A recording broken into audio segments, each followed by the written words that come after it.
disfarçada. A luta é de todos. A hora é agora de lutar fiscalizando em todos os serviços, em todos os espaços, em todo o Brasil, para extinguir de fato com o modelo hospitalocêntrico. Vamos denunciar a falta de respeito das diretrizes da rede de atenção psicossocial, a RAPS. Querendo dizer que a luta antimanicomial não é 1º de abril. Doutor Ivani Carapicuíba. Aprovada a moção? 7ª Conferência Estadual de Saúde vem através dessa moção de repúdio contra a PEC aprovada em primeira votação que reduz a maioridade penal de 18 para 16 anos para alguns crimes, pois entende que essa medida não vai reduzir a violência junto à juventude, e sim criminalizar mais os pobres, negros das comunidades, e não ataca de forma o principal problema, que é mais investimentos na educação e saúde. O aprisionamento dessa juventude que comete crimes no atual sistema será a verdadeira porta para o aprendiz do crime, trabalho escravo e prostituição de jovens. Esta moção teve 36 assinaturas. O secretário estadual de saúde é o professor, o doutor Davi Uí. Após muitos anos de constantes lutas e tratativas do Conselho de São Paulo em prol do cofinanciamento da atenção básica do Estado por parte do governo estadual, somente em 2014 a Secretaria de Estado da Saúde, SES, publicou em 9 de maio a resolução SS 50, a qual estabelece repasse de forma direta e regular, na modalidade fundo a fundo, aos fundos municipais de saúde, de R$ 3 per capita ao ano, referente ao piso da atenção básica PAB estadual. Os recursos serão transferidos trimestralmente, no mês subsequente ao vencimento do trimestre. O acordo firmado entre o SES e COSENES quanto ao incentivo de custeio progressivo à atenção básica, conhecido como PABIM estadual, foi uma importante conquista da relação entre estados e municípios. Mas em 2015 este acordo foi rompido sem nenhuma conversa e, portanto, repudiamos veementemente a Secretaria Estadual por tomar essa decisão que causará grandes dificuldades de continuidade de gestão e produção de cuidado dos munícipes de cada município paulista. É isso. Essa moção teve... Aqui, ó. Na quarta. Sistema de cotas do governo, moção de aplausos essa, viu? Sistema de cotas do governo federal que permitiu a formação em medicina da primeira indígena em nosso país. Ao governo federal, Ministério da Educação. Residente da aldeia terra indígena Serrinha, no município de Ronda Alta, na região norte do Rio Grande do Sul, a brasileira Índia Kaikang Lucila sempre sonhou em ser médica e entrou no curso em 2008 como a primeira cotista indígena de medicina da universidade. Tornou-se em 2015 a primeira indígena a se formar em medicina pela Universidade Federal do Rio Grande do Sul. Lucila ingressou na faculdade com mais 8 indígenas no sistema de cotas. Para garantir a vaga, ela realizou uma prova de português e redação. Antes disso, ela chegou a se formar em enfermagem pela Unijuí e iniciou as atividades clínicas, desenvolvendo trabalhos em programação da família. Depois trabalhou como coordenadora do Polo Base da antiga FUNASA, em São Félix do Araguaia, Mato Grosso, sempre atuando em comunidades indígenas. O caminho até o diploma de medicina não foi fácil. Sofreu muito preconceito e discriminação de outros estudantes e até de professores dentro da universidade, especialmente nos primeiros anos de curso. Durante a faculdade, a estudante teve que conciliar os estudos com os cuidados com o filho Kafag, hoje com 6 anos. Agora a Lucila vai procurar oportunidades para atuar como médica dentro de comunidades indígenas. Para o futuro, o plano é se especializar em ginecologia e obstetrícia. Em depoimento, a brasileira Lucila conta: a gente entra na faculdade achando que vai fazer novas amizades, encarar as aulas e muito estudo, claro. No momento em que ingressei, me dediquei organização da 7ª Conferência. Nós, delegados e participantes da etapa regional da 7ª Conferência Estadual de Saúde de São Paulo, repudiamos a forma como foi conduzidos os trabalhos desta conferência. Ações de infraestrutura precária, alimentação insuficiente, filas enormes para o almoço, banheiros sem insumos. Do ponto de vista da discussão nos grupos, houve todo tipo de ingerência de convidados que chegaram a atuar como mediadores, além da forma confusa e letárgica das notações. Exemplo disso é a exigência da projeção a letra está terrível, gente, mas vocês me perdoem. Medida essa que a organização, a princípio, se recusou a fazer e depois cedeu à mobilização dos delegados. No dia 16 havia algum alimento com cheiro de azedo, carne ou molho absurdo. Teve 47. Justiça para Mogi das Cruzes. Nós, delegados, vimos a público repudiar veementemente as chacinas ocorridas no município de Mogi das Cruzes, São Paulo, contra adolescentes e jovens dos últimos 5 meses. Nós não podemos permitir que pessoas saiam pelas ruas exterminando a juventude brasileira, principalmente a população negra e pobre das periferias. Exigimos às autoridades e órgãos públicos responsáveis pelas investigações que deem respostas às famílias e à sociedade sobre os autores desse ato desumano e que se faça justiça. 43 assinaturas. Trabalho em salas. Os municípios encaminharam as propostas que foram aprovadas nas respectivas conferências em tempo hábil, conforme solicitado pela DRS.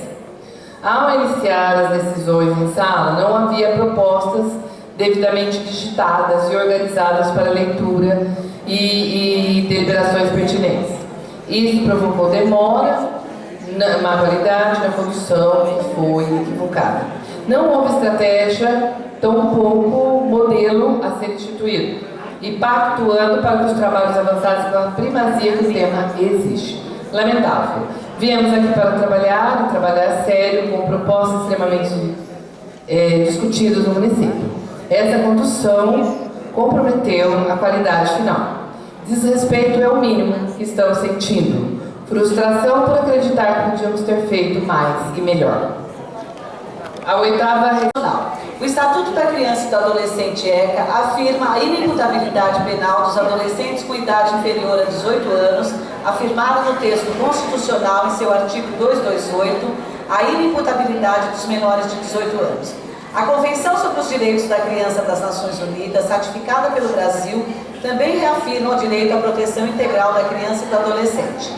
Merece ressaltar que esse princípio constitucional da proteção integral promove a quebra do paradigma da incapacidade, porquanto pelo ECA, o adolescente responde penalmente a partir dos 12 anos pelos atos por ele praticados, se considerados infracionais, sob a interpretação do artigo 103, que define o ato infracional como a conduta descrita como crime ou contravenção penal, através de medidas socioeducativas adequadas à prática de cada ato. Decorre que inimputabilidade não implica em impunidade, que é a falta de punição ou de aplicação da sanção penal. Não significa irresponsabilidade pessoal ou social. O ato infracional deve ser entendido como fruto de desvios sociais na perspectiva de Outsiders, Becker 2008, muito mais pela invisibilidade das razões das práticas infracionais, da falta de investigação sobre a conduta moral e o modus vivendi, entendidos como a inteligência moral, revelada através de seus hábitos e costumes, como testemunha da moral dos adultos ou da ausência desta, responsável pela formação da cultura da juventude, alienação moral aberta ou disfarçada de diversas maneiras. Nos 54 países em que foi reduzida a maioridade penal, não se registrou redução da violência. A Espanha e a Alemanha voltaram atrás na decisão de criminalizar menores de 18 anos e hoje 70% dos países estabelecem 18 anos como idade penal mínima. O índice de reincidência em nossas prisões é de 70%. Nosso sistema prisional já não comporta mais presos. No Brasil, eles são hoje 500 mil, a 4ª maior população carcerária do mundo. Perdemos apenas para os Estados Unidos, que tem 2,2 milhões, China, que tem 1,6 milhão, e Rússia, que tem 740 mil.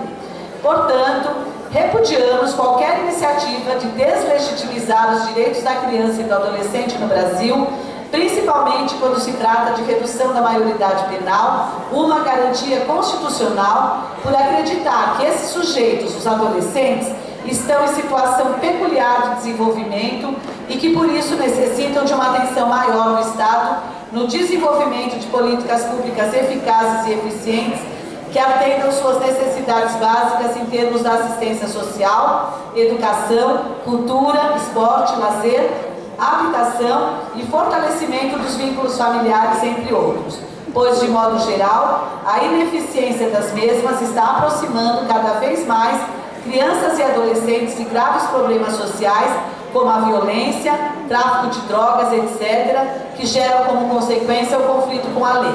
Ademais, a proposta de redução da idade penal é inconstitucional, já que a imputabilidade penal corresponde à cláusula pétrea, isto é, insuscetível de modificação por via de emenda, conforme artigo 60, parágrafo 4º da Constituição Federal. Assim, aspas, não será objeto de deliberação a proposta de emenda constitucional tendente a abolir, parágrafo 4º, os direitos e garantias individuais, fecha aspas, tendo inclusive o Supremo Tribunal Federal já se posicionado favoravelmente pela existência de direitos individuais fora do rol exemplificativo do artigo 5º da Constituição Federal. Defendemos que este é o caminho que deve subsidiar as discussões sobre os adolescentes em conflito com a lei, que precisam efetivamente de uma atenção do Estado, de seus poderes, da família e da sociedade, conforme previsto nas normativas nacionais e internacionais adotadas pelo Brasil, com seus princípios e estandartes, para preservar a defesa intransigente da garantia da proteção internacional dos direitos humanos das crianças e dos adolescentes. Guarulhos, 16 e 17 de julho de 2015.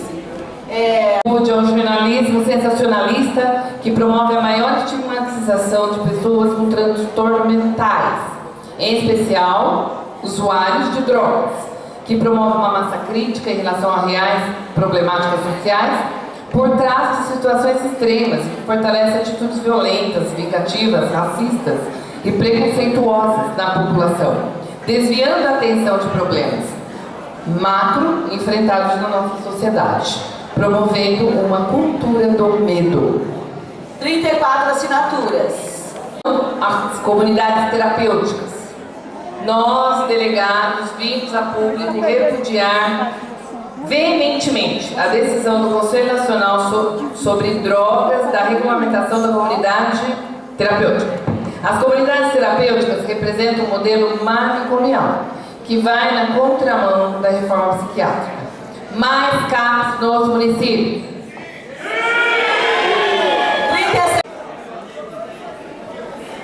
Não ao desemprego, e sim às políticas públicas. Não ao plano Levy. Nós, delegados, vimos a público repudiar veementemente a aplicação do chamado Plano Levy. Considerando que o plano de ajuste fiscal do ministro da Fazenda, Joaquim Levy, que representa o capital financeiro e interesse de setores de partidos na governabilidade do governo federal e de partidos de oposição, afrontam os direitos trabalhistas, os empregos, os salários dos trabalhadores e o financiamento de serviços e políticas públicas. Defendemos que o dinheiro arrecadado deve ser utilizado em benefício do povo e não para pagar juros aos banqueiros que especulam com a dívida pública. Dizemos sim para o aumento de impostos aos ricos e não ao superávit fiscal primário. 33 assinaturas. Ao desrespeito aos delegados e delegadas, convidados e convidadas referente à organização no horário de almoço. O cumprimento da programação deve ser garantido como prerrogativa para a boa condução e organização de uma conferência regional de saúde. Sentimos-nos desrespeitados enquanto delegados e delegadas, convidados e convidadas, que estamos nesse rico espaço de discussão e ficou comprometido, haja vista a extensa fila para o almoço e a demora para o início dos trabalhos na sala. A prioridade da Conferência Regional de Saúde é a discussão de propostas de eixos que ficou comprometida. Lembrando que estamos todos aqui não para cumprir tabela, mas para defender as propostas, que certamente colaboram com a defesa, consolidação e fortalecimento do SUS. 27 assinaturas, 14ª, essa é bem curtinha. Solicitamos que o SUS estenda o programa de salubridade para todos os funcionários da área de saúde. Justificativo. Os funcionários da área de saúde são constantemente submetidos a riscos durante sua jornada laborativa em área de saúde. Adelino Nascimento da Silva, Carapicuíba. Solicitamos que o prontuário virtual, conhecido como eSUS, seja obrigatório para todas as unidades de saúde do Brasil, desde que as respectivas unidades possuam computadores com acesso à internet. Que o SUS crie estratégias e incentivos para que o prontuário virtual seja uma realidade em toda a rede de saúde do Brasil. Justificativas. 1. O prontuário virtual permite que o médico tenha acesso imediato às informações de saúde. Se o paciente, por exemplo, já tiver alguma contraindicação para um determinado procedimento, comprovado por outra unidade de saúde, o médico terá acesso imediato a essa informação. 2. O paciente não necessita que cada consulta tenha que levar todos os exames anteriores, impedindo assim que os médicos tenham sempre que levar uma pilha de exame. 3. Impedindo falhas no atendimento, uma vez que o paciente esquece de levar um determinado exame para a consulta médica, poderia ter seu tratamento comprometido.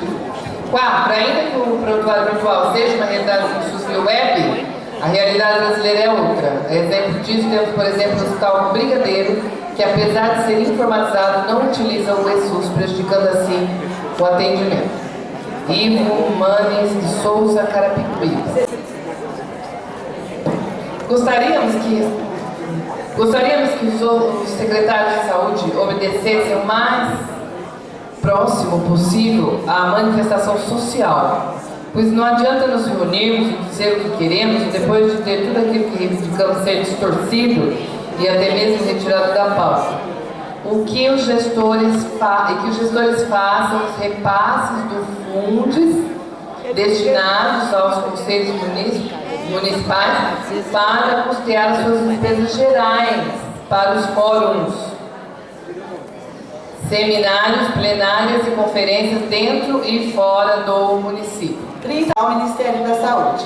Considerando o contexto brasileiro de falta de médicos em muitas áreas, principalmente as vulneráveis do Brasil, apoiamos o programa Mais Médicos para suprir a necessidade de médicos em municípios que têm dificuldade em contratar, assim como ressaltar a necessidade de mudanças estruturantes urgentes do SUS, para definitivamente consolidá-lo como sistema público, universal, integral de qualidade, como escrito na Constituição brasileira, assim como a ampliação de novas escolas para ampliação de novas vagas, para a graduação de medicina e ampliação de programas e vagas de residências médicas em todas as especialidades, com número insuficiente para os postos de trabalho existentes e necessários no SUS. Quantas assinaturas? 80. A 18ª. Moção de apoio à PL 229500, que propõe 30 horas para os profissionais de enfermagem que poderão organizar a sua vida profissional de tal forma que possam efetivamente impactar na qualidade de vida, proporcionando uma melhor assistência e atendimento aos usuários do SUS. Esta proposta de número 18 recebeu 30 assinaturas. Legislação específica de arrecadação de recursos para a área dos mananciais. Esta proposta recebeu 57 assinaturas. DRS1 Grande São Paulo aprova uma moção de apoio às políticas públicas de saúde integral para a população LGBT, garantindo o respeito do nome social, a identidade de gênero e atendimento especializado com formação permanente e em serviços de trabalhadores em saúde. DRS1 Grande São Paulo aprova uma moção de apoio às políticas públicas de saúde integral para a população LGBT, garantindo o respeito do nome social, a identidade de gênero e atendimento especializado com formação permanente e em serviços de trabalhadores em saúde.